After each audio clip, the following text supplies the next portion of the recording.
কিতাবের মধ্যে এসেছে আল্লামা আশরাফ আলী থানভী রাহমাতুল্লাহি আলাইহি লিখেছেন, তিনি বলেন আমি একবার রাজপুতানে গেলাম।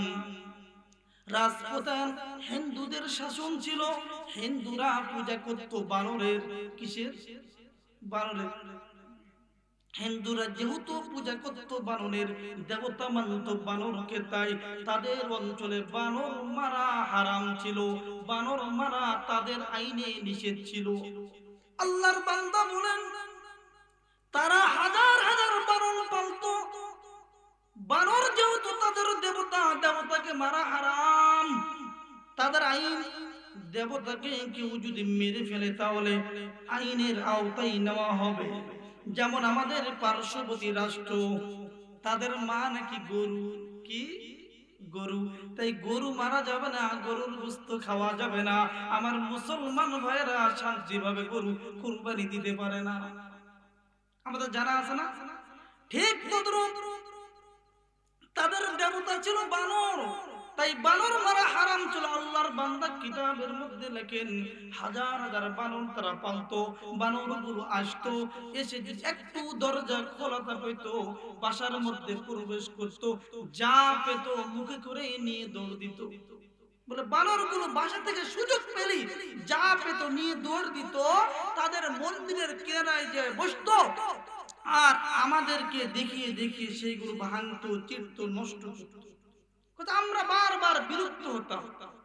গোপন সূত্রে কিছু বানরও মানলাম, কিন্তু হাজার হাজার বানর তো কয়েকটা মেরে কি করব? আল্লাহর বান্দা বলেন আমরা কয়েকজন বন্ধু সিদ্ধান্ত নিলাম যে একসঙ্গে কয়েকশো বানরকে মেরে ফেলবো, এরপরে যা হয় হবে। কিভাবে মারা যায়? বানর যেই দিকে চড়ে, যেই পথে আসে সেদিকে আমরা ছিটাইয়ে দিলাম। আল্লাহর বান্দা বলে দূর থেকে তাকিয়ে দেখতেছি, মনে মনে আনন্দ দিচ্ছি। কম বক্তগুলো আসবে, রুটিগুলো খাবে আর মরবে, আমরা মজা পাবো। কেন? তারা আমাদেরকে কষ্ট দেয়। আল্লাহর বান্দা বলে 2-4-5টা বানর আসলো, রুটি ছিটিয়ে পড়ে আছে দেখে একজন আরেকজনের দিকে তাকায় আর যেন বলে দোস্তরে রুটি তো ছিটে পড়ে থাকার কথা না, রুটি কেন পড়ে? আমরা দূর থেকে তাকিয়ে দেখি রুটি ছুঁইলো না, খেলো না, জাগার রুটি জাগার থেকেলো চলে গেল। আমরা মনে করলাম আমরা ব্যর্থ। কিছুক্ষণ পরে প্রায় 1-150 বানর আসলো, তারাও একই কাজ করলো। রুটি পড়ে আছে দেখে তিনারা রুটি ছুঁইলেন না, খেলেন না, চলে গেলেন। কিছুক্ষণ পরে মোটা তাজা যেন দলের সেনাপতি প্রধান কিছু বানর আসলো, রুটিগুলো ভাঙলো, নাকে দিল, রেখে দিল, চলে গেল। আমরা মনে করলো আমরা ব্যর্থ। কিছুক্ষণ পরে প্রায় 250 মতো বানর আসলো। প্রত্যেকটা বানরের হাতে এক একটা হড়হড়া গাছের ডাল। কিসের ডাল? কিসের ডাল? হড়হড়া গাছের ডাল। এরপরে বানরগুলো রুটিগুলোকে ভাঙলো, টুকরা টুকরা করলো। তারা যত বানর আছে প্রায় কতটা ভাগ করলো। সবাই একটা করে রুটি হাতে নিল, চিবায়ে রুটিগুলো খেয়ে শেষ করে প্রত্যেকের হাতে যে হলহলা গাছের ডাল, একটা করে ডাল চিবিয়ে খেয়ে কম বক্তগুলো চলে গেল। মরলো না, টলো পড়লো না, কিছুই হলো না, স্বস্থানে চলে গেল। বলেন তো বিষ খাওয়ার পরে হলহলা গাছের ডাল চিবিয়ে খেলে বিষক্রিয়া হবে না? এই জ্ঞান ওই বানর কোন মাদ্রাসা, কোন স্কুল, কোন ইউনিভার্সিটি থেকে শিক্ষা করে এসেছে? কথা বলেন। মুসলমান বন্ধুরা আমার গভীর মনোযোগী হবেন। দুনিয়াবি যেই জ্ঞান শিক্ষা করে আমার ভাই বিল্ডিং বানানো শিখে, রকমারি খাবার তৈরি করা শিখে, অনেকে ইঞ্জিনিয়ার হয়, বৈজ্ঞানিক হয়, ডাক্তার হয়। জন্মগত সূত্রে আমার আল্লাহ মানুষকে, শুধু মানুষকে নয় পশু পাখিকেও এই জ্ঞান দিয়েছেন। কিন্তু নবী এসে বললেন বুইস্তু মুআল্লিমা, পৃথিবীর মানুষ, মক্কার মানুষ, আমি রাসূল মুআল্লিম হয়ে এসেছি। আপনারা বলেন মুআল্লিম শিক্ষকের কাজ কি? কথা বলেন। শিক্ষা দেওয়া কি করা? শিক্ষকের কাজ শিক্ষা দেওয়া। নবী আমার কোন শিক্ষার কথা বলতেছেন? কথা বলতে গেলে লম্বা হবে মুসলমান। আবার আল্লাহ প্রথম আয়াত নাযিল করে জানাই দিলেন, ইকরা বিসমি রাব্বিকাল্লাযী খালাক। আল্লাহ বলেন পড়ো পড়ো পড়ো পড়ো, ইকরা পড়ো তোমার প্রভুর নামে যিনি সৃষ্টি করেছেন। বলেন তো আমাদের সৃষ্টিকর্তা কে? চিল্লাইয়ে বলেন সৃষ্টিকর্তা কে?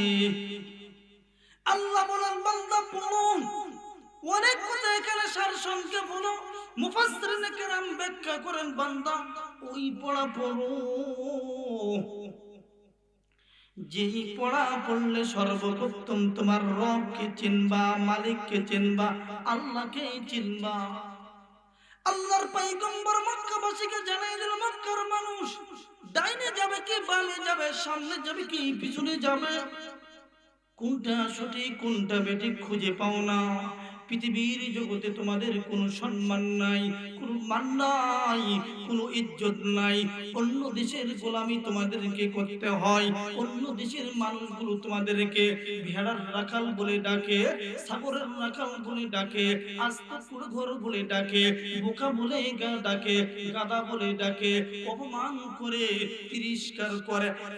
মক্কার মানুষ তোমাদের যাদের কোনো ইজ্জত নাই পৃথিবীর জগতে, তোমাদের যাদের কোনো সম্মান নাই পৃথিবীর জগতে, সম্মান যদি পেতে চাও, ইজ্জত যদি পেতে চাও, দামি যদি হতে চাও, তাহলে এক নম্বর ইকরা।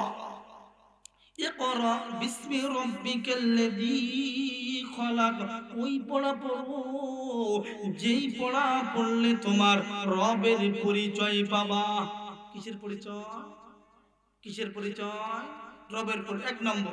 দুই নম্বর, মক্কার মানুষকে সঠিক পথের দিশা দেওয়ার জন্য নবী আমার এসে দ্বিতীয় নম্বর ভাষণ দিলেন, বুইস্তু লিতুম্মা মাকারিমাল আখলাক।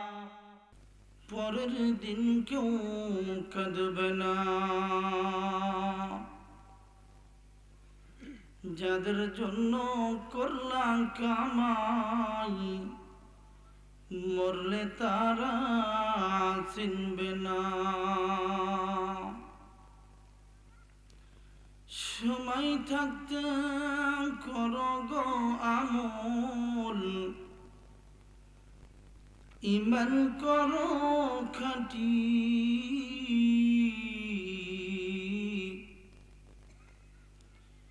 শেষ ঠিকানা তোমার আমার,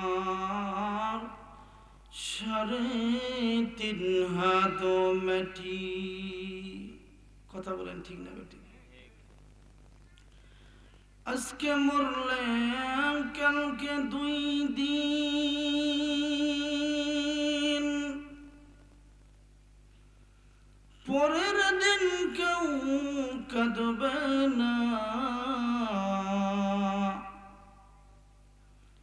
যাদের জন্য করলা কামাই, মরলে তারা চিনবে না।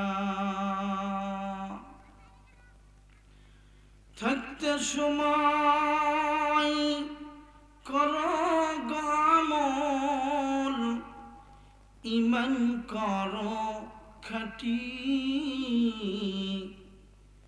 শেষ ঠিকানা তোমার আমার, 3.5 হাত মাটি। অমন শেষ ঠিকানা তোমার আমার, 3.5 হাত মাটি। কত কষ্ট কইরা তুমি গড়লা সাদের বাড়ি,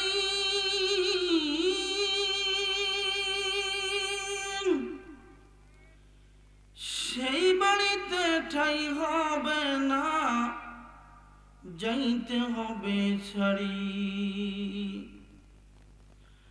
থাকতে সময় করো গো আমল, ইমান করো খাঁটি,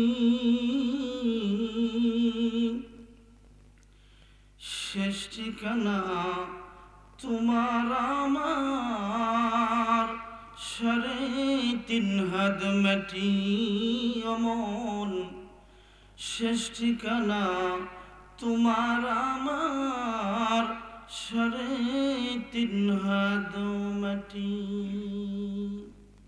আলহামদুলিল্লাহ। উম্মে হাফসা রাদিয়াল্লাহু তাআলা আনহা নুরানিয়া হাফিজিয়া কওমিয়া মহিলা মাদ্রাসার উদ্যোগে ৫ম বার্ষিকী বিশাল তাফসীরুল কোরআন মাহফিলের শ্রদ্ধাভাজন জনাব সভাপতি সাহেব, প্রধান অতিথি, বিশেষ অতিথি মহোদয়, আমন্ত্রিত জাতির সেরেতাজ হযরত উলামায়ে কেরাম, আমার সামনে উপবিষ্ট দিন প্রিয় তথা কোরআন সুন্নাহ প্রিয় মুসলমান ভাইরা, বুড়ো বাবাজিরা, স্নেহের কুচিরা, পর্দার আড়ালের মা ও বোনেরা, সর্বপ্রথম আল্লাহ সুবহানাহু ওয়া তাআলার দরবারে শুকরিয়া আদায় করতেছি যে মালিক আজকের এই মুহূর্ত পর্যন্ত আমাদের হায়াতকে দীর্ঘায়িত করিয়া সুস্থ সবল রাখিয়া এই জান্নাতি সামিয়ানার নিচে আসার বসার, দিনই কিছু কথাবার্তা বলা এবং শ্রবণ করার মতো তৌফিক দান করেছেন। মালিকের দরবারে দিল খুলে কালেমাতুশ শুকর পাঠ করি, সকলেই পড়ুন আলহামদুলিল্লাহ। লক্ষ কোটি দরুদ ও সালাম বর্ষিত হতে থাকুক সেই মহামানবের প্রতি, যিনি হলেন রাহমাতুল লিল আলামিন, সাইয়্যিদুল মুরসালিন, খাতামুন নবিয়্যিনের উপর সকলেই পড়ুন সাল্লাল্লাহু আলাইহি ওয়াসাল্লাম। সম্মানিত সুধী, আলোচনা শুরু করার আগে কিছু কথা, তা হলো এই, আমরা যে গুটি কয়েক আল্লাহর বান্দা এখানে উপস্থিত হয়েছি, অত্র গ্রামে এই কয়েকজন ব্যক্তি ছিল। সবাই আমার কথা বুঝতে পারছেন না ভাই? আমার কথা বুঝতে কি আপনাদের কষ্ট হচ্ছে? একটু আল্লাহর রাস্তায় হ্যাঁ না বলা যায় না? না ক্লান্ত হয়ে গিয়েছেন আপনারা? দুইজন হযরত আসার পর থেকে লম্বা সময় কথা বলেছি। আজকের সমাপনী অধিবেশনে আমি গুনাহগার বসেছি, কিছু কথা বলার ইচ্ছা পোষণ করেছি। দোয়া করেন আল্লাহ তাআলা এমন কিছু কথা বের করে দেখ যার দ্বারা আমাদের ইহকালীন শান্তি এবং চিরকালীন পুরো মুক্তির যেন ব্যবস্থা হয়ে যায়। বলেন আল্লাহুম্মা আমিন। যে কথা বলতেছিলাম, আমরা কয়েকজনই জানি এখানে মাহফিল হবে না, আরো মানুষ জানতো। কথা বলেন, জানে। অনেকেই বাড়ি থেকে বের হয়েছে, বিবিকে বলে, মাকে বলে মাহফিলে যাইতেছি বয়ান শুনতে। কি করতে? এসে দোকানে আড্ডা দিচ্ছে। কি করতেছে? এই জান্নাতি সামিয়ানার নিচে এখনো আসার তৌফিক হলো না। একটা কথা মনে রাখবেন, আল্লাহ তাআলা যাকে শক্তি দেন, যাকে ভালোবাসেন, তার দ্বারাই নেকির কাজ, ভালো কাজ করাইয়ে নেন। সুবহানাল্লাহ বলবেন না? মানুষ নিজের শক্তি, নিজের কওয়াত, নিজের ক্ষমতা বলে কখনো নেকির কাজ করতে পারে? আমরা যে বয়ান কেউ বলতেছি, কেউ শুনতেছি, ভালো কাজ না খারাপ কাজ? কথা বলেন, কথা বলেন। ভালো কাজ। যেহেতু ভালো কাজের জন্য মালিক নিয়েছেন, কবুল করেছেন, আমরা শেষ পর্যন্ত থাকবো তো ইনশাআল্লাহ? থাকবো তো ইনশাআল্লাহ? না চলে যাব? ভালো করে একটু মনোযোগী হন। আলোচনা শুরু করার আগে যে কথাটা আপনাদেরকে বলছি ভালো করে বোঝেন।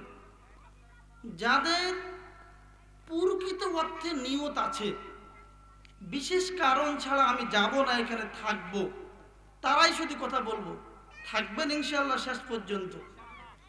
আখিরি মুনাজাত যতক্ষণ পর্যন্ত না হবে, অতক্ষণ পর্যন্ত আমরা কোন কোন আল্লাহর বান্দা যাব না, দুই হাত তুলে একটু আল্লাহকে দেখাই, লিল্লাহি তাকবীর, লিল্লাহি তাকবীর।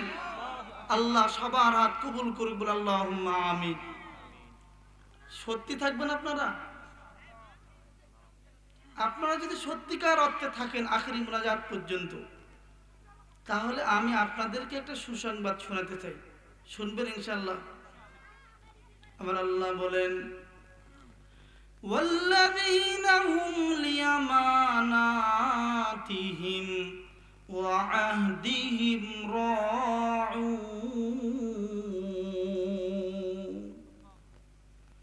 আল্লাহ বলেন, পৃথিবীর মানুষ, তোমরা যদি পৃথিবীর জগতে ওয়াদা দাও, আর ওয়াদা দেওয়ার পর ওয়াদাটা যদি খেলাপ না করো বান্দা, ওয়াদা যদি বান্দা ভঙ্গ না করো, ওয়াদাটা যদি রক্ষা করতে পারো, তাহলে ওয়াদা দিয়ে ওয়াদা রক্ষা করলে আমি আল্লাহ ঘোষণা দিচ্ছি তোমাদেরকে বিনা হিসাবে আমি আল্লাহ তৈরি জান্নাতটা তোমাদেরকে দিয়ে দেব। বলেন সুবহানাল্লাহ। মুসলমান বন্ধুরে আমার, আপনারা ওয়াদা দিয়েছেন আখেরি মুনাজাত পর্যন্ত থাকবেন। আল্লাহ ডাক দিয়ে কই, বান্দা ওয়াদা দিয়েছো আখেরি মুনাজাত পর্যন্ত থাকবা। যদি থাকো বান্দা, যদি থাকো, ফাঁকি যদি না দাও, ওয়াদা যদি না ভাঙো বান্দা, তাহলে আমি আল্লাহ বলতেছি বাসায় যখন যাবা আমি আল্লাহ তোমাদের নামে আমি আল্লাহর জান্নাতটা লেখা দিয়ে দিব। থাকবো তো ইনশাআল্লাহ। আরেকটি কথা, এখন আলোচনা মেন জায়গায় যায়নি, তা হলো আমরা এখানে কেউ এলোমেলো করবো না। কি করবো না? কি করবো না ভাই? এলোমেলো করবো না, মনোযোগের সহিত। আজকে প্রথম দিন, কালকে মাহফিল হবে 10টা 20 বাজে। লম্বা চড়া কথা হবে না, প্রায় 1 ঘন্টা, 11টা পর্যন্ত থাকবো ইনশাআল্লাহ। এই 11টা পর্যন্ত প্রায় 40 মিনিট সময়, এটা আমরা মনোযোগের সহিত শুনবো। তো আমরা 2টা কান দেখতে পাই। আমাদের কয়টা কান? আমাদের বাসার গরুর কয় কান? ভেড়ার? কথা বলেন, কথা বলেন। ছাগলের 2টা? আমাদেরও তো 2টা, বেশ কম। তাহলে কি হলো? কথা বলেন। ঈসা কন্নাদ গোশে দিল বায়দ শুনিদ, ঈসা কন্নাদ গোশে দিল বায়দ শুনিদ, গোশে দিল ই চানা দারদ হিসে শুধু গোশে গিলবা जुमला है वा हमदो माज गोश दिली मखसूस नस्ले यादो माज। কবি বলেন, পৃথিবীর মানুষ, দুনিয়ার জগতের অন্যান্য মাখলুক, অন্যান্য প্রাণীর কান হলো 2টা, কিন্তু মানুষকে আমার আল্লাহ বাইক যে 2টা কান দিয়েছেন, এই ছাড়াও আরো 2টা কান দিয়েছেন। যেই 2টা কান নজরে দেখা যায় না, ওই 2টা কানের নাম হলো দিলের কান। কিসের কান? কিসের কান? দিলের কান। আমরা আলোচনা যতক্ষণ হবে দিলের কান দিয়ে শুনবো। কিসের কান দিয়ে ভাই? কিসের কান দিয়ে? দিলের কান। এবার আসুন, ভূমিকায় সময় নষ্ট না করি। যেহেতু আজকে প্রথম দিনের মাহফিল, আগামীকাল যেহেতু মাহফিল আছে, বেশি রাত করে আপনাদেরকে কষ্ট দিয়ে বিপদে ফেরাতে চাই না। ডাইরেক্ট আলোচনার মধ্যে প্রবেশ করি। সংক্ষিপ্ত সময়ে যে বিষয় নিয়ে কিছু কথা বলার ইচ্ছা পোষণ করেছি, তাহলে এই, যেহেতু আজকে মাদ্রাসার মাহফিল। কি ভাই? কিসের মাহফিল? মাদ্রাসার মাহফিল। এজন্য মাদ্রাসা নিয়ে আমরা আলোচনা শুনব। 1 নম্বর কথা হলো মাদ্রাসা কি? সবাই বলেন, কি মাদ্রাসা কি? 2 নম্বর, মাদ্রাসা কেন? 2 নম্বর কি ভাই? মাদ্রাসা কেন? 3 নম্বর, মাদ্রাসা শিক্ষার উদ্দেশ্য কি? এই 3টা পয়েন্টে কথা হবে ইনশাআল্লাহ। তার আগে দিয়ে কিছু কথা, তাহলে এই মনোযোগ সহকারে আমরা শুনি, দিলের কান দিয়ে শুনি। সম্মানিত সুধী, পৃথিবীর জগতে যখন এমন অবস্থা হয়েছে মানুষ, যে মানুষ কোনটা সঠিক কোনটা ব্যাঠিক চিনতে পারে না, মানুষ স্বস্থানে স্থির থাকতে পারে না, সামনে যাবে না পিছনে যাবে, ডানে যাবে না বামে যাবে, কোনটা হক কোনটা বাতিল যখন মানুষ চিনার ক্ষমতা হারিয়ে ফেলেছে, যুগে যুগে মানুষকে সঠিক পথের দিশা দেওয়ার জন্য আল্লাহ তাআলা নবী রাসূল প্রেরণ করেছেন। কি প্রেরণ করেছেন? নবী রাসূল। নবী রাসূল এসে মানুষকে দিশেহারা মানুষকে সঠিক পথের দিশা দিয়েছে। নবী রাসূল এসে পথহারা মানুষকে সঠিক পথের দিশা দিয়েছে। এভাবে আল্লাহ তাআলা হযরত আদম আলাইহিস সালাম প্রথম মানুষ থেকে নিয়ে আখেরি নবী মুহাম্মদুর রাসূলুল্লাহ সাল্লাল্লাহু আলাইহি সাল্লাম পর্যন্ত নবী রাসূল প্রেরণ করেছেন ধারাবাহিকভাবে। কিন্তু সব সময় নবী পাঠান নাই, রাসূল পাঠান নাই। যখন প্রয়োজন পড়েছে তখনই পাঠাইছে। একজন নবী পাঠাইছে, নবী এসে একত্ববাদের দাওয়াত দিয়েছে, মানুষ ঈমান এনেছে, আল্লাহর ইবাদত করেছে, নবীর উপর ঈমান এনেছে, আল্লাহর গোলামি করেছে। নবী যেইভাবে কাজ করতে বলেছে প্রত্যেকটা ওইভাবে কাজ করেছে। নবী বিদায় নিয়েছে, নবীর আদর্শ বিদায় নিয়েছে। আস্তে আস্তে মানুষ গোমরা হয়েছে, আবারও আল্লাহকে ভুলেছে, দ্বীন ভুলেছে, সঠিক পথ ভুলেছে। আবার মানুষ গোমরা হয়েছে, আবার মানুষকে সঠিক পথের দিশা দেওয়ার জন্য আল্লাহ নবী পাঠিয়েছে। যেমন বনি ইসরাইলের মধ্যে আল্লাহ নবী প্রেরণ করেছে। বনি ইসরাইলের মানুষ সঠিক পথ হারিয়ে ফেলেছিল, আল্লাহ তাআলা হযরত মূসা আলাইহিস সালামকে প্রেরণ করেছে। বনি ইসরাইল সম্পর্কে আমার আল্লাহ বলেন ওয়াফাদদাল্লাহুম আলাল আলামিন, বনি ইসরাইলকে আমি আল্লাহ সর্বোচ্চ শ্রেষ্ঠত্ব দান করেছি। এই শ্রেষ্ঠ জাতির হালত কি হয়েছিল? ফেরাউন তাদেরকে গোলাম বানিয়ে দিয়েছিল। সবচাইতে নিম্নমানের কাজ বনি ইসরাইলের দ্বারা করাই নেওয়া। মানুষ গোমরা হয়েছিল, আল্লাহ ভুলেছিল, দ্বীন ভুলেছিল, রাসূল ভুলেছিল, সব কিছু জানতো কিন্তু মূর্তির পূজা করত। তাদেরকে সঠিক পথের দিশা দেওয়ার জন্য নবী মূসা আলাইহিস সালামকে প্রেরণ করলেন। নবী দাওয়াত দিলেন। অনেক কথা, আমার আলোচনা মেন উদ্দেশ্য সেটা না, সামনে বাড়ার জন্য বলতেছি, একটু বোঝার চেষ্টা করেন। মূসা আলাইহিস সালাম এসে সঠিক পথের দাওয়াত দিলেন, মানুষ সঠিক পথ খুঁজে পেল, ফেরাউন ধ্বংস। আস্তে আস্তে মানুষ তো মানুষ আবার ভুল পথে চলা আরম্ভ করল। কি চলল? আবার ভুল পথে। মানুষ আবার শিরকের মধ্যে নিমজ্জিত হল। আল্লাহ তাআলা এবার হযরত দানিয়া আলাইহিস সালামকে প্রেরণ করলেন। হযরত দানিয়া আলাইহিস সালাম এসে সঠিক পথের দাওয়াত দিলেন, মানুষ গ্রহণ করলো না। বনি ইসরাইলের ৭০,০০০কে বাখতানাসার ধ্বংস করলো, ৭০,০০০কে কতল করলো, ৭০,০০০কে কারাগারে বন্দী করলো। অনেক কথা। এরপরে পরবর্তীতে আবার নবী দাওয়াত দিলেন, নবীর দাওয়াতে সঠিক পথের দিশা পেল। একই অবস্থায় ধারাবাহিকতায় যুগে যুগে আল্লাহ তাআলা নবী রাসূল প্রেরণ করেছেন মানুষকে সঠিক পথের দিশা দেওয়ার জন্য। সর্বশেষ আখেরি নবী মুহাম্মদুর রাসূলুল্লাহকে প্রেরণ করার আগে মক্কার অবস্থা অত্যন্ত বড় বড় অবস্থা হয়ে গিয়েছিল। মক্কার মানুষ সব জানতো, সব বুঝতো, কিন্তু নিজের মালিক আল্লাহকে চিনত না।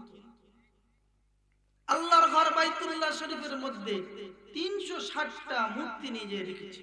মূর্তি তোয়াফ করে, নিজেকে আবার পরহেজগার মনে করে, বলে দুনিয়ার জগতে এই জামা পরে, এই লুঙ্গি পরে, এই পাঞ্জাবি পরে অনেক গুনাহের কাজ করেছি, এই জামা পরে মূর্তি তোয়াফ করব, মূর্তির অসম্মান হবে, তাই জামা কাপড় খুলে উলঙ্গ হয়ে মূর্তির তোয়াফ করত, কুকুরের মতো পরহেজগার। মক্কার মানুষের অবস্থা এমন হয়েছিল, তারা কোটি কোটি মূর্তির পূজা করত। মক্কার মানুষ ছোট ছোট বিষয় নিয়ে পরস্পরে গন্ডগোল, কাজিয়া, মারামারি, হানাহানি, কাটাকাটি লাগেই থাকত। তাদের জীবনে কোনো শান্তি ছিল না। কি ছিল না ভাই? শান্তি ছিল না। কিতাবের মধ্যে এসেছে মক্কার মানুষ একজনের মুরগি আরেকজনের বাসায় গিয়েছে, ছোটখাটো কোনো একটা বস্তু ধ্বংস করেছে, তো পরস্পর এক কথা দুই কথা গন্ডগোল, কাজিয়া, মারামারি, হানাহানি, এক পর্যায়ে যুদ্ধের ডাক দিয়েছে। ছোট্ট বিষয়কে কেন্দ্র করে 50 বছর 100 বছর পর্যন্ত যুদ্ধ চলেছে। নাউজুবিল্লাহ বলেন। এই ছিল মক্কার মানুষের হালত। সব জানত, নিজেকে বড় পণ্ডিত ভাবত, কিন্তু আল্লাহ চিনত না। কি চিনত না? একাত্মবাদ বিশ্বাস তাদের মধ্যে ছিল। মক্কার মানুষের অবস্থা এতটাই ভয়ানক হয়ে গেল যে এক পর্যায়ে কন্যা সন্তান জন্মগ্রহণ করলে বাবা নিজে নিজ কন্যা সন্তানকে জীবিত দাফন করে। এতটুকুই শেষ না, ছেলে সন্তান কারো যদি দুইয়ের অধিক হইতো তাহলে বাবা নিজে দুইজন সন্তান রেখে জোয়ান সন্তানকে নিজ হাতে জবাই করত আর বলতো, এত সন্তানকে আমি খাওয়াইতে পারবো না। এ ছিল মক্কার হাল। মক্কার মানুষ কোন নেতা মানত না, কোন আমির মানত না, নিজে সবাই নেতা, আমি নিজেই বড়। এজন্য মক্কার উপর কখনো পারস্য হামলা করত, কখনো রোম হামলা করত। মক্কার মানুষ হয় পারস্যের গোলামি করতে হতো, না হয় রোমের গোলামি করতে হতো। নিজস্ব কোনো নেতা, কোনো আমির ছিল না তাদের, অন্যের গোলাম ছিল। কি ছিলেন?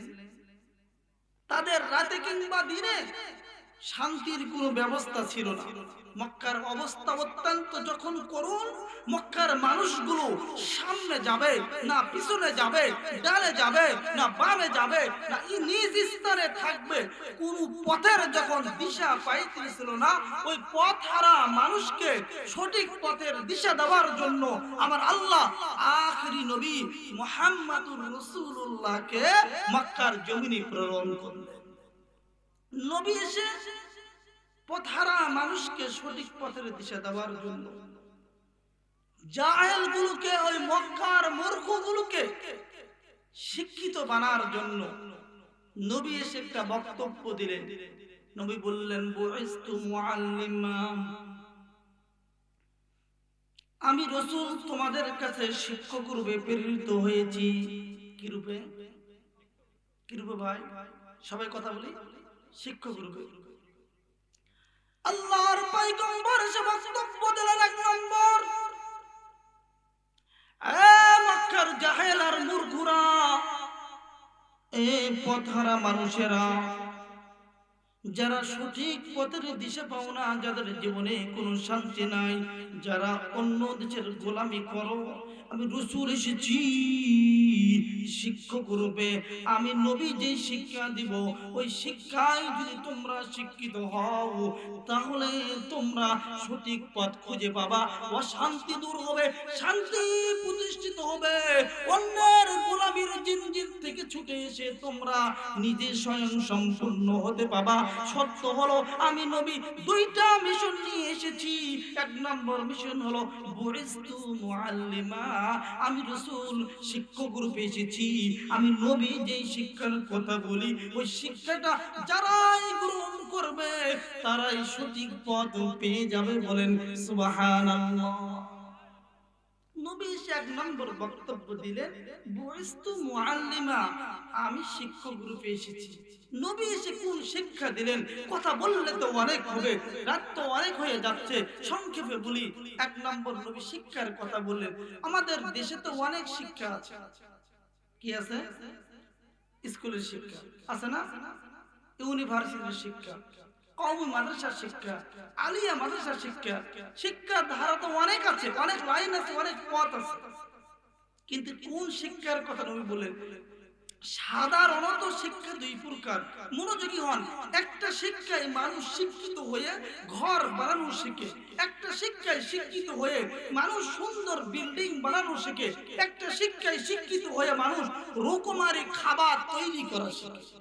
মনে রাখবেন, রকমারি খাবার তৈরি করা, সুন্দর বিল্ডিং বানানো এবং ডাক্তার হয়ে চিকিৎসা দেওয়া, এই শিক্ষাগুলো শিক্ষা দেওয়ার জন্য আল্লাহ তাআলা কোন নবী, কোন রাসূল দুনিয়াতে প্রেরণ করার প্রয়োজন ছিল না।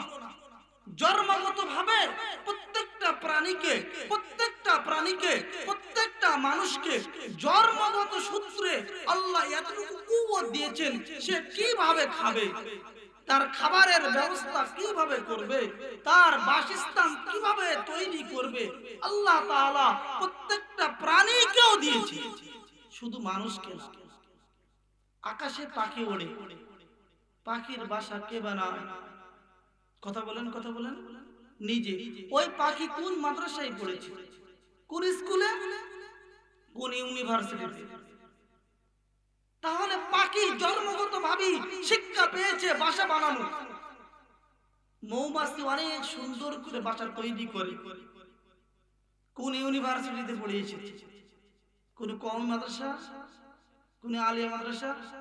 আপনারা হয়তো বলবেন, হুজুর আমরা কিছু শিক্ষা আছে যে শিক্ষায় শিক্ষিত হয়ে আমরা ডাক্তার হই, মানুষ অসুস্থ হয়, ডাক্তার প্রেসক্রিপশন দেয়, পরামর্শ দেয়, আমরা তাদের পরামর্শ নিয়ে সুস্থ হই। এটা তো অন্যান্য প্রাণী পারে না। আমি বলবো মুসলমান না, এটা ভুল কথা। জন্মগত সূত্রে নিজে যদি অসুস্থ হয়, তাহলে সুস্থ হওয়ার জন্য যতটুকু জ্ঞানের প্রয়োজন আল্লাহ তাআলা প্রত্যেকটা প্রাণীকে দিয়েছে। আপনারা বলবেন হুজুর প্রমাণ চাই, আসুন প্রমাণ দেই। জন্মগত সূত্রে আবার আল্লাহ প্রত্যেকটা প্রাণীকে নিজের যেমন বাসা বানানো, খাবার খাওয়া, পোশাক পরিধান করা, অথবা গা ঢেকে থাকা, অথবা গর্ত করে গর্তের মধ্যে থাকা, অথবা লেজ গুছিয়ে থাকা, পরিধানের একটা যেমন ব্যবস্থা করেছেন, প্রাণীটা যদি অসুস্থ হয়ে যায় তাহলে সুস্থ হওয়ার জন্য জন্মগত ভাবে আমার আল্লাহ প্রত্যেকটা প্রাণীকে জ্ঞান দিয়েছে। আপনি বলবেন উপমাদান প্রমাণ দেন, লেন প্রমাণ। আমার কথা না, আমি ছোট মানুষ। কিতাবের মধ্যে এসেছে, আল্লামা আশরাফ আলী থানভী রাহমাতুল্লাহি আলাইহি লিখেছেন, তিনি বলেন আমি একবার রাজপুতানে গেলাম। রাজপুতান হিন্দুদের শাসন ছিল, হিন্দুরা পূজা করত বানরের। কিসের? বানরের। হিন্দুরা যেহেতু পূজা করত বানরের, দেবতা মানত বানরকে, তাই তাদের অঞ্চলে বানর মারা হারাম ছিল, বানর মারা তাদের আইনে নিষেধ ছিল। আল্লাহর বান্দা বলেন তারা হাজার হাজার বানর পালতো। বানর যেহেতু তাদের দেবতা, দেবতাকে মারা হারাম, তাদের আইন, দেবতাকে কেউ যদি মেরে ফেলে তাহলে আইনের আওতায় নেওয়া হবে। যেমন আমাদের পার্শ্ববর্তী রাষ্ট্র, তাদের মা নাকি গরু, কি গরু, তাই গরু মারা যাবে না, গরুর গোশত খাওয়া যাবে না। আমার মুসলমান ভাইয়েরা শান্তিভাবে গরু কুরবানি দিতে পারে না, আমাদের জানা আছে না? ঠিক তদ্রুপ তাদের দেবতা ছিল বানর, তাই বানর মারা হারাম ছিল। আল্লাহর বান্দা কিতাবের মধ্যে লেখেন হাজার হাজার বানর তারা পালতো। বানরগুলো আসতো, এসে যদি একটু দরজা খোলা পেতো বাসার মধ্যে প্রবেশ করত, যা পেত মুখে করে নিয়ে দৌড় দিত। বলে বানরগুলো বাসা থেকে সুযোগ পেলি যা পেত নিয়ে দৌড় দিত, তাদের মন্দিরের কিনারায় যে বসতো আর আমাদেরকে দেখিয়ে দেখিয়ে সেইগুলো ভাঙতো, চিরতো, নষ্ট করতো। আমরা বারবার বিরক্ত হতাম। গোপন সূত্রে কিছু বানরও মারলাম, কিন্তু হাজার হাজার বানর তো কয়েকটা মেরে কি করব? আল্লাহর বান্দা বলেন আমরা কয়েকজন বন্ধু সিদ্ধান্ত নিলাম যে একসঙ্গে কয়েকশো বানরকে মেরে ফেলবো, এরপরে যা হয় হবে। কিভাবে মারা যায়? বানর যেই দিকে চড়ে, যেই পথে আসে সেদিকে আমরা ছিটাইয়ে দিলাম। আল্লাহর বান্দা বলে দূর থেকে তাকিয়ে দেখতেছি, মনে মনে আনন্দ দিচ্ছি, কম বক্তগুলো আসবে, রুটিগুলো খাবে আর মরবে, আমরা মজা পাবো। কেন? তারা আমাদেরকে কষ্ট দেয়। আল্লাহর বান্দা বলে 2-4-5টা বানর আসলো, রুটি ছিটিয়ে পড়ে আছে দেখে একজন আরেকজনের দিকে তাকায় আর যেন বলে দোস্তরে রুটি তো ছিটে পড়ে থাকার কথা না, রুটি কেন পড়ে? আমরা দূর থেকে তাকিয়ে দেখি রুটি ছুঁইলো না, খেলো না, জাগার রুটি জাগার থেকেলো চলে গেল। আমরা মনে করলাম আমরা ব্যর্থ। কিছুক্ষণ পরে প্রায় 1-150 বানর আসলো, তারাও একই কাজ করলো। রুটি পড়ে আছে দেখে তিনারা রুটি ছুঁইলেন না, খেলেন না, চলে গেলেন। কিছুক্ষণ পরে মোটা তাজা যেন দলের সেনাপতি প্রধান, কিছু বানর আসলো, রুটিগুলো ভাঙলো, নাকে দিল, রেখে দিল, চলে গেল। আমরা মনে করলো আমরা ব্যর্থ। কিছুক্ষণ পরে প্রায় 250 মতো বানর আসলো। প্রত্যেকটা বানরের হাতে এক একটা হড়হড়া গাছের ডাল। কিসের ডাল? কিসের ডাল? হড়হড়া গাছের ডাল।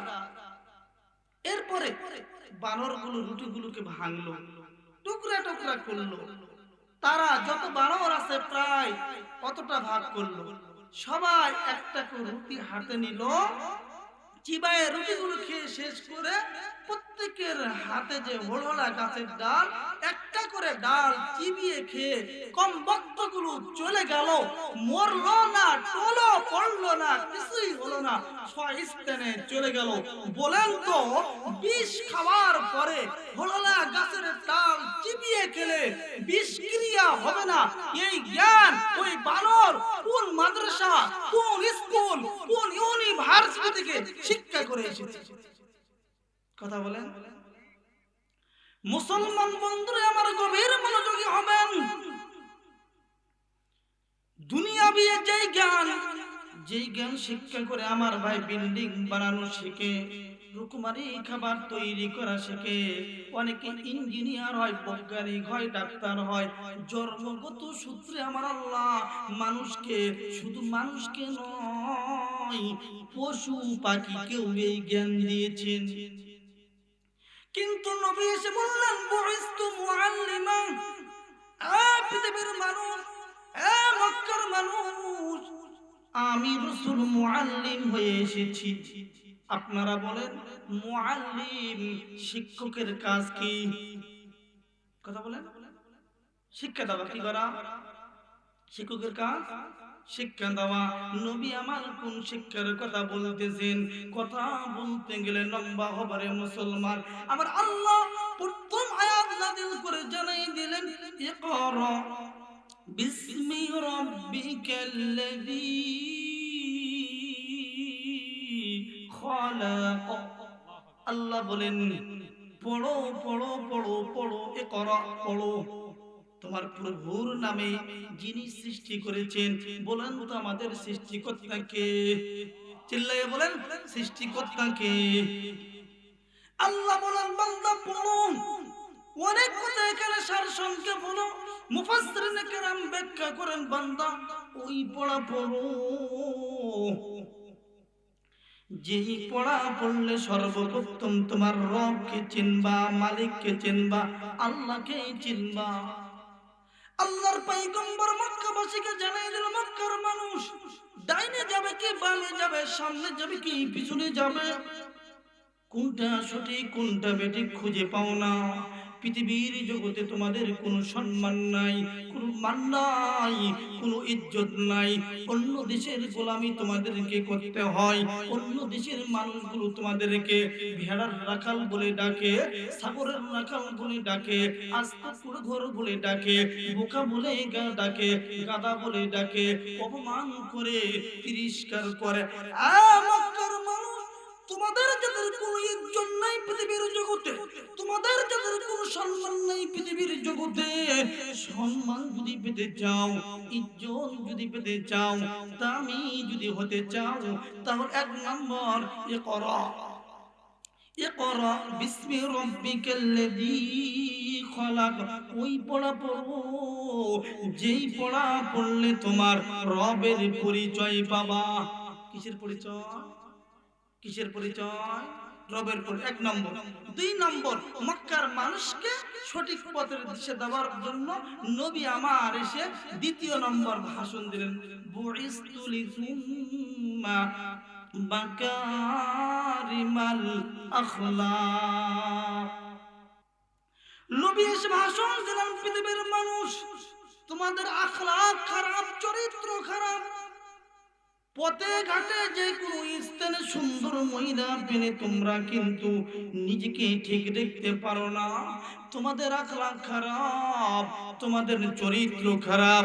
আমি নবী এসেছি উত্তম চরিত্র নিয়ে তোমাদেরকে, আমি নবী যেই চরিত্রের আহ্বান করতেছি, আমি নবী যেই চরিত্র নিয়ে এসেছি, তোমরা যদি ওই চরিত্র গ্রহণ করতে পারো তাহলে তোমরা পৃথিবীর সবচাইতে শ্রেষ্ঠ মানুষে রূপান্বিত হবা।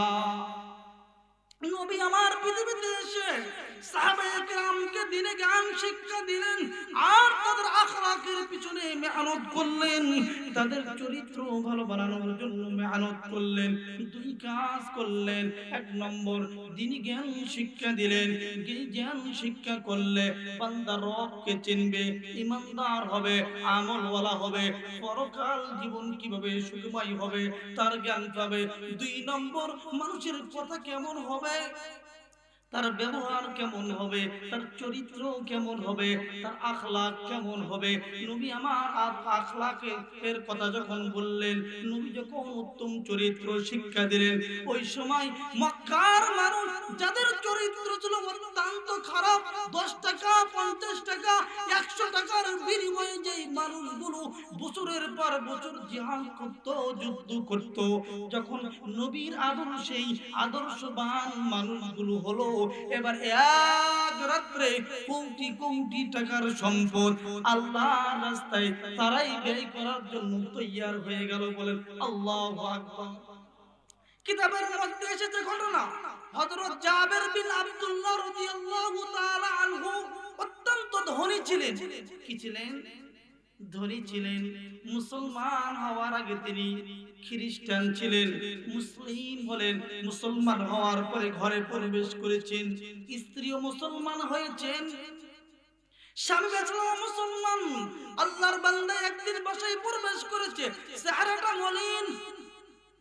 দেখবেন স্ত্রী যদি প্রকৃত স্ত্রী হয়, স্বামী যদি বাইরে থেকে ঘরে আসে, তাহলে স্ত্রী আগে স্বামীর মুখের দিকে তাকায়। স্বামী বেচারার মনটা যদি খারাপ হয়, সালাম করে আর বলে, কি গো, কি হয়েছে তোমার? এমন স্ত্রী আছে না?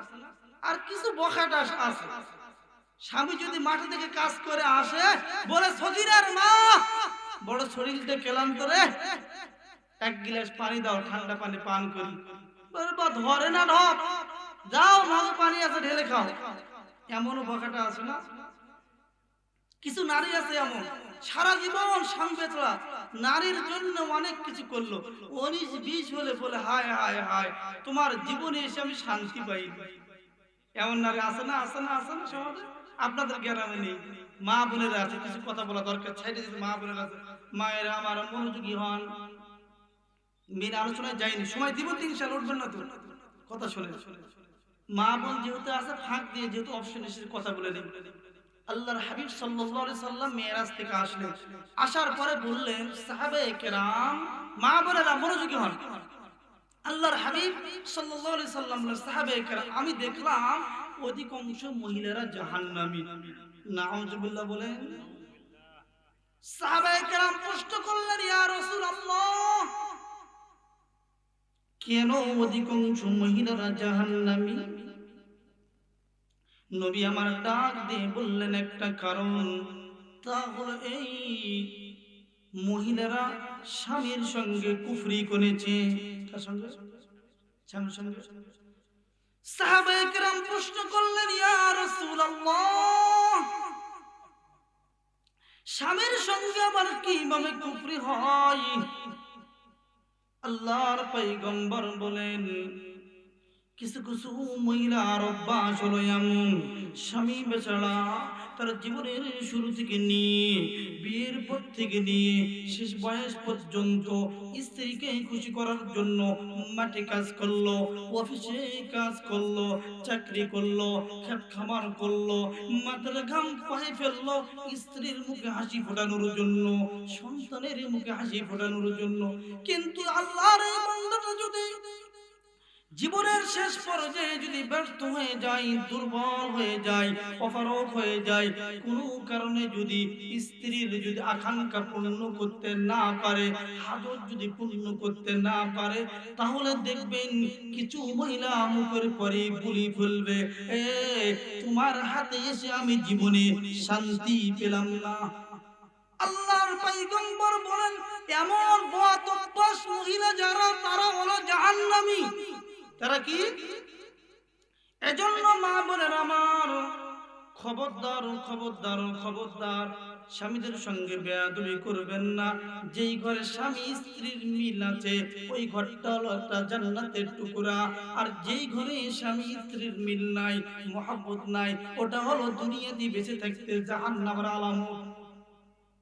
পাশাপাশি আমরা যারা পুরুষ রয়েছি তাদেরকেও বলবো, আমরাও স্ত্রী হক আদায় করব। কিছু পুরুষ আছে বখাটা, 19-20 হলি মার রে মার, আর গাল গাল তো সেই ভাষা, 14 গোষ্ঠী একসঙ্গে তুলে ধরি আমরা। আমরা ফের ভালো কথা বলে কিছু পুরুষ আমরা আসি না, 19-20 এর ভাব পাক করতে একটু দেরি হতে এমন এক ধমক দিয়ে জায়গা প্রসাদ করে দিই, আসি না আমরা। আর যদি তরকারিতে মাছ কিনে নিয়েছেন বাজার থেকে 200 টাকা 250 টাকা কেজি, সেই মাসে যদি একটু লবণ কম হচ্ছে, মাছ কোন কথা, তুমি একাই খাবে না, তোমার স্ত্রীও খাবে, কথা বলেন। এই জন্য তো আমাদের সমাজে, আমাদের জীবনে শান্তি নেই। যেখানে স্বামী স্ত্রীর মিল, ওখানে শান্তি।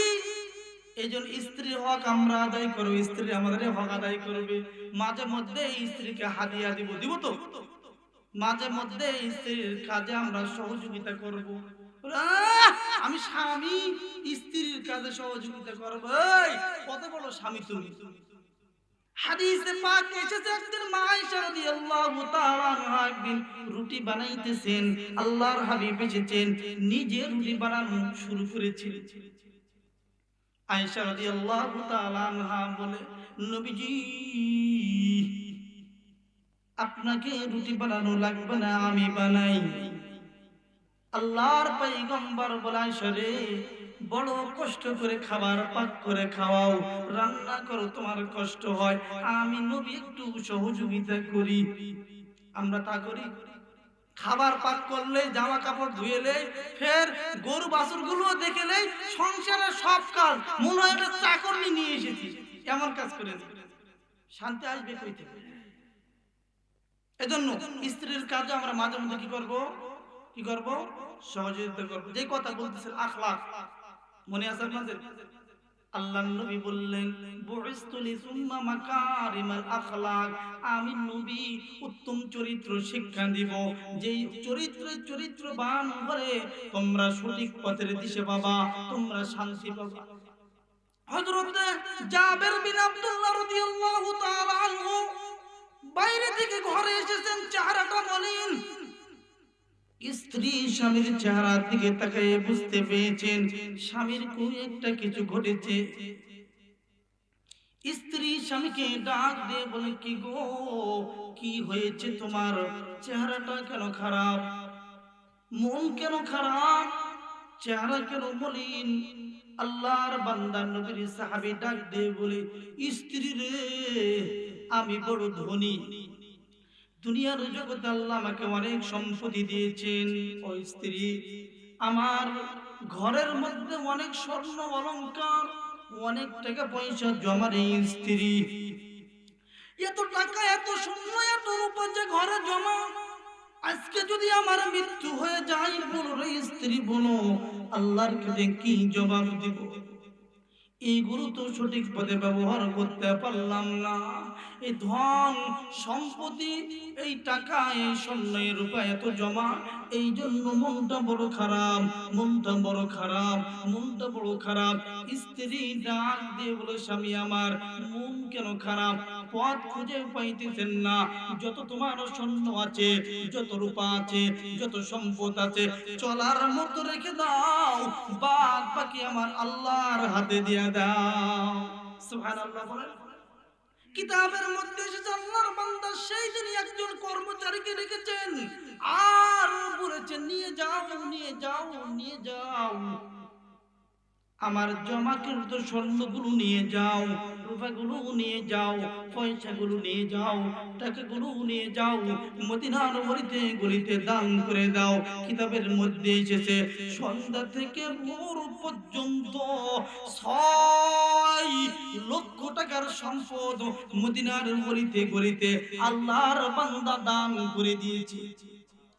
এবং লক্ষ্য করেন যে মানুষগুলো 100 টাকা 500 টাকার জন্য 50 বছর ধরে যুদ্ধ করত, জিহাদ করত, মৃত্যু মুখে যুদ্ধর আমির পতিত ওসিয়ত করে যেত, যুদ্ধ বন্ধ করবা না, আমার পরে তুমি আবার হবা আর তাদের বিরুদ্ধে জিহাদ করে যাবা, যুদ্ধ করে যাবা, তাদেরকে ধ্বংস করি ছাড়বা। কেন আমার একটা মুরগি নষ্ট করেছে?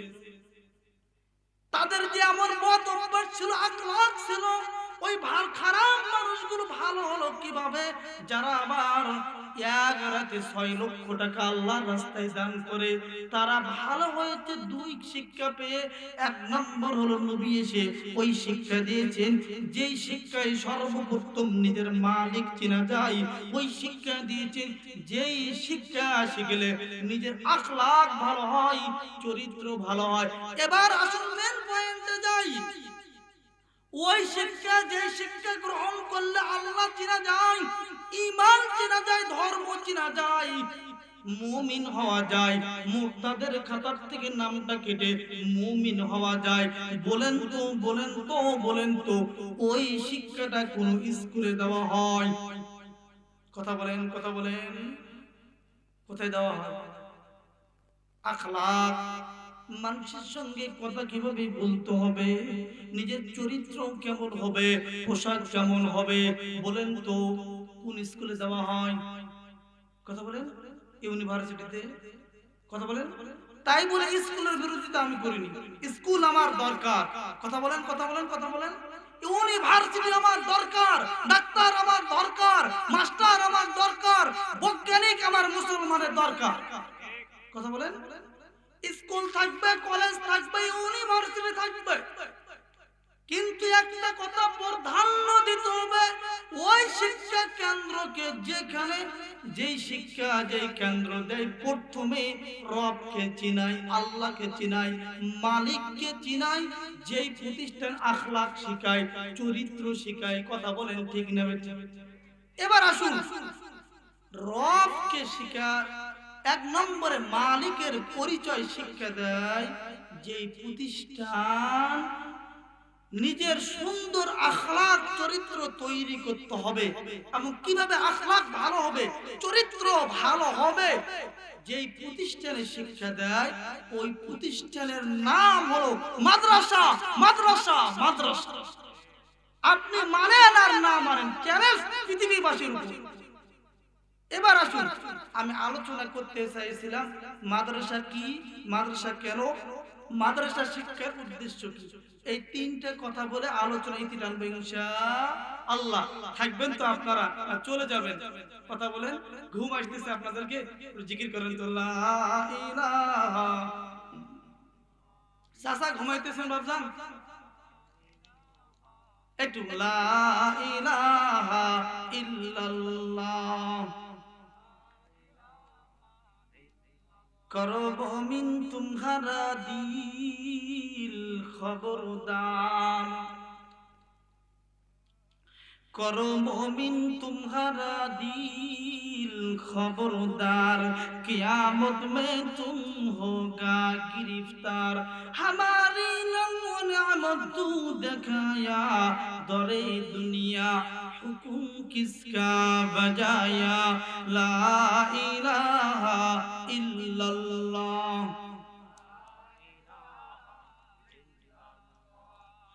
লা ইলাহা, লা ইলাহা ইল্লাল্লাহু মুহাম্মাদুর রাসূলুল্লাহ সাল্লাল্লাহু আলাইহি ওয়াসাল্লাম। আর কিছুক্ষণ আলোচনা চলবে ভাই। আসুন এলেমুল আর না করে 1 নম্বর কথা হলো মাদ্রাসা কি? প্রশ্ন বুঝেছেন আপনারা? সবাই বুঝতে পেরেছেন? প্রশ্ন হলো মাদ্রাসা কি? সংক্ষেপ জবাব হলো মাদ্রাসা হলো কোরআন শিক্ষার প্রতিষ্ঠান। কি শিক্ষা? কি শিক্ষা? কি শিক্ষা বলেন? কোরআন শিক্ষার প্রতিষ্ঠান। শুধু এখানে কোরআন শিক্ষা দেওয়া হয়? বলেন নবীর হাদিস আছে? আছে না? নবীর হাদিস কোরআনেরই ব্যাখ্যা। কিসের ব্যাখ্যা? কথা বলেন, কিসের ব্যাখ্যা ভাই?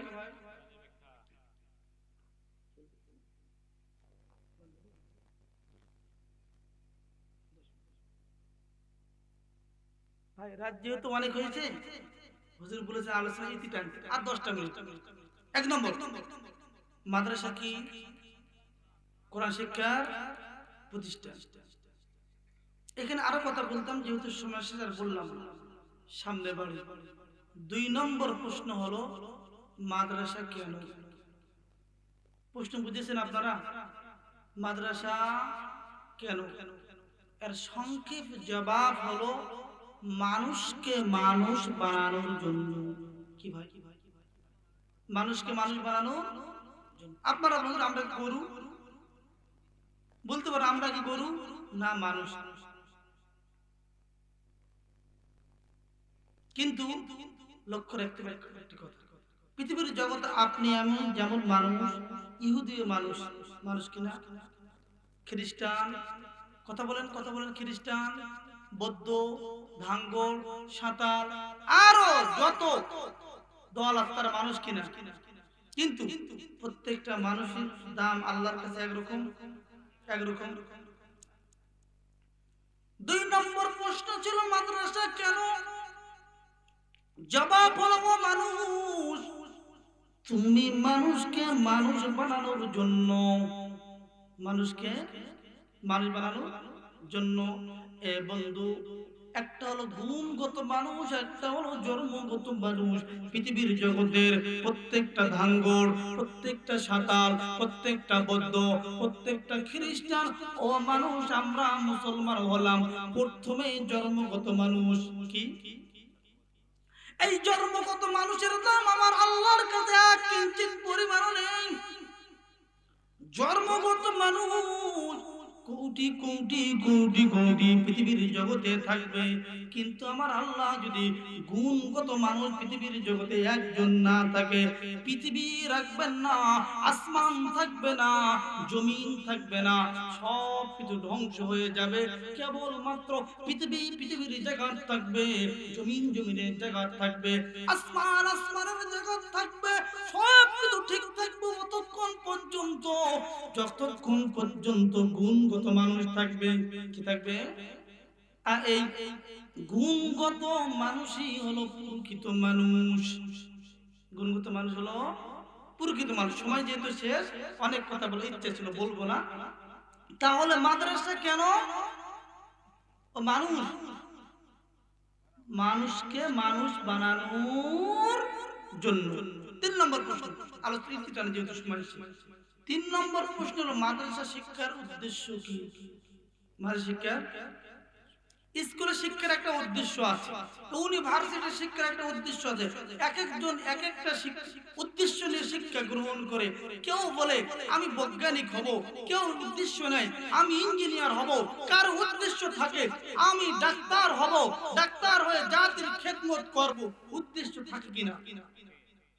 সবার যেহেতু উদ্দেশ্য আছে, তাহলে আমি অথবা আমার সন্তান অথবা আমার নাতি অথবা আমার পুতি, আমার ছেলে অথবা আমার মেয়ে, আমার নাতনি,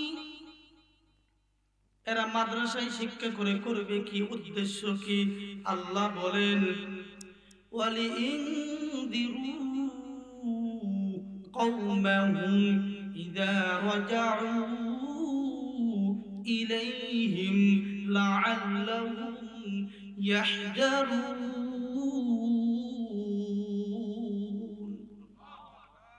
মুসলমান বন্ধুরা, আমার আয়াতের অনেক ব্যাখ্যা, সময় শেষ, ওই দিকে যাব না। আমার আল্লাহ বলেন পৃথিবীর জগতে একটা দল থাকবে, একটা শ্রেণী থাকবে, একটা বিভাগ থাকবে, যারা আমি নবীর আনিত এলেম শিক্ষা করবে, নবীর আনিত আখলাকের শিক্ষায় শিক্ষিত হবে। অর্থাৎ মোট কথা হলো মাদ্রাসায় শিক্ষায় শিক্ষিত হবে। এরা মাদ্রাসায় শিক্ষা গ্রহণ করে হাফেজ হবে, মাওলানা হবে, মুফতি হবে, মুহাদ্দিস হবে।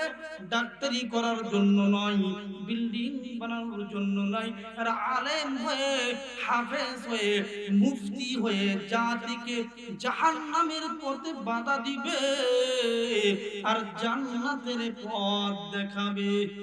কিসের পথ দেখাবে? কিসের পথ? তাহলে মাদ্রাসা শিক্ষার উদ্দেশ্য কি? মাদ্রাসা শিক্ষার উদ্দেশ্য হলো আমার সন্তান, আমার নাতি, আমার মেয়ে, আমার ভাগিনী, আমার মা, আমার বোন মাদ্রাসায় শিক্ষা গ্রহণ করে জাতিকে জান্নাতের পথ দেখাবে আর জাহান্নামের ভয় দেখে জাহান্নামের পথে যেতে বাধা দিবে। এটাই হলো মাদ্রাসা শিক্ষার উদ্দেশ্য। আমরা উদ্দেশ্যই বুঝি না, এই জন্য অনেকে খারাপ মন্তব্য করে আমার সন্তানকে মাদ্রাসা দিব না, চাকরি করে 10,000 টাকা পাবে, জীবন ভালো চলবে না বন্ধুরে। স্কুলে পড়াবে, মাসে 50,000 টাকা কামাই করবে, দুনিয়ার জগতে উকুলিতি করবে, শেষ রে বন্ধু শেষ। রং তামাশা কদিন করি তোমার জীবনটা শেষ, তোমার সন্তানের জীবনও শেষ। কথা বলেন। কিন্তু পরকালীন একটা জীবন আছে। সন্তানকে ওই লাইনে পড়াও, মেয়েকে ওই লাইনে পড়াও, যেই লাইনে পড়ালে দুনিয়ার জীবনটা তোমার মেয়ে, তোমার সন্তান বৈধভাবে, হালালভাবে, পুরোভাবে পার করবে। কিন্তু পরকালীন জীবনে তোমার সন্তানটা হবে বাচ্চা, তিনি হবে উকিল, তিনি হবে মিনিস্টার, হাজার হাজার লক্ষ লক্ষ লক্ষ লক্ষ কোটি কোটি মানুষকে সুপারিশ করে যেন তোমার মেয়ে, আমার মেয়ে, তোমার সন্তান, আমার সন্তান, তোমার নাতি, আমার নাতি যেন মানুষকে সুপারিশ করে আল্লাহ তৈরি জান্নাতে নিয়ে যেতে পারে।